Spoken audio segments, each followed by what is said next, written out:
রংপুরে বন বিভাগের সংরক্ষিত ভূমি অবৈধ দখলমুক্ত করতে অভিযান চালিয়ে ৩টি অবৈধ বাড়িঘর উচ্ছেদ করেছে মোবাইল টিম। শনিবার এই অভিযান পরিচালিত হয় বদরগঞ্জ উপজেলার লোহানীপাড়া বন বিট এলাকায়। বিস্তারিত থাকছে জুয়েল মজহারুলের প্রতিবেদনে।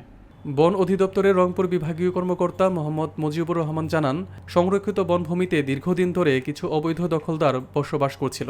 তাদের একাধিক লিখিত নোটিশ ও স্থানীয় চেয়ারম্যানের মাধ্যমে অবহিত করা হলেও কোনো কার্যকর পদক্ষেপ নেয়নি দখলকারীরা।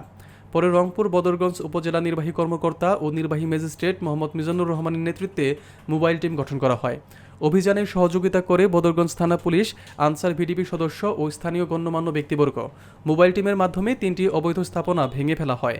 অভিযান শেষে ইউএনও মিজানুর রহমান বলেন, বনভূমি সংরক্ষণে প্রশাসন কঠোর অবস্থানে আছে।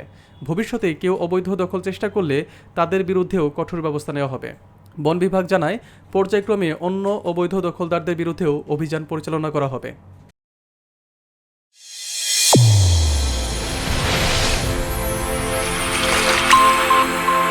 চ্যানেল A1 হৃদয়ের স্পন্দন।